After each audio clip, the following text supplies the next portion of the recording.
Hello everyone, and did you know that the Trump administration's new return to office crusade undermines another crusade that it's launching, the pro-family, pro-child, pro-natalist policy?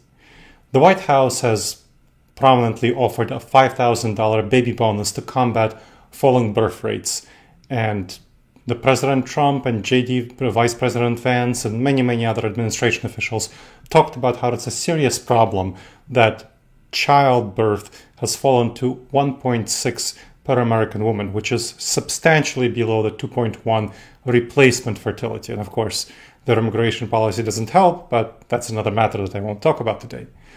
Now, a new study from Stanford shows that working mothers look for 2.66 remote days per work weekly.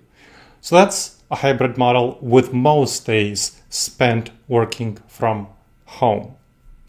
That's substantially more than working fathers or women without children. The policy, in other words, the Trump administration is promoting is going against its pronatalist policy, the full-time return to office policy. It's harming the very demographic that the Trump administration is claiming to support, working mothers or mothers in general. And of course, in our society, women overwhelmingly work and they want to work from home. The average worker loses over 6 hours per week to commuting. That's a lot of time. That means less time available for child care and for many other tasks that women unfortunately still bear more of a burden of in our society.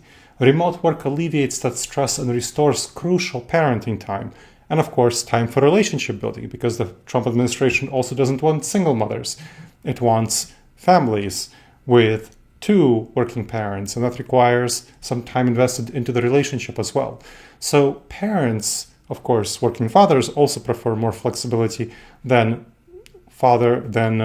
males who don't have children. And so it would be good for both working fathers and working mothers, but especially working mothers.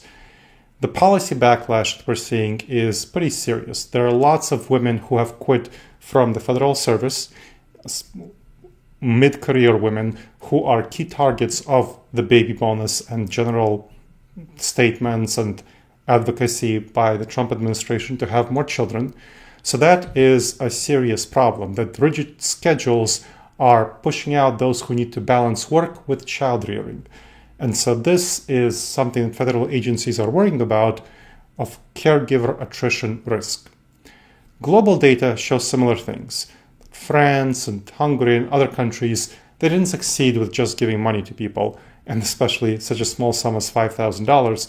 They succeeded by providing wraparound services with childcare and leave and flexibility. American childcare costs exceed mortgages in many states, many cities, and so $5,000 bonus, women say it's very meager, not really enough to raise a child. The commuting costs themselves, it costs quite a bit of money to commute, up to $12,000 according to a FlexJobs report. They can erase gains before anything from the baby bonus. That's like less than 6 months of commuting costs.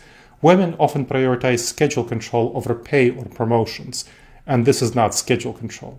A hybrid model, by contrast, preserves flexibility and performance, as many Fortune 500 companies are adopting. Remote work also cuts emissions, boosting environmental goals, and the tax credits can be helpful to incentivize hybrid schedules across industries, and certainly the federal government and state governments should pursue the policy for all their own workers. Realigning work norms transforms the baby bonus from a gimmick to an actual catalyst for a healthy family policy. I hope you enjoyed this episode of the Wise Decision Maker Show. Please make sure to subscribe wherever you checked out the show and leave a review. It helps others discover the show. It helps us improve the show. And if you have any questions, email me at gleb, Gleb, @disasteravoidanceexperts.com.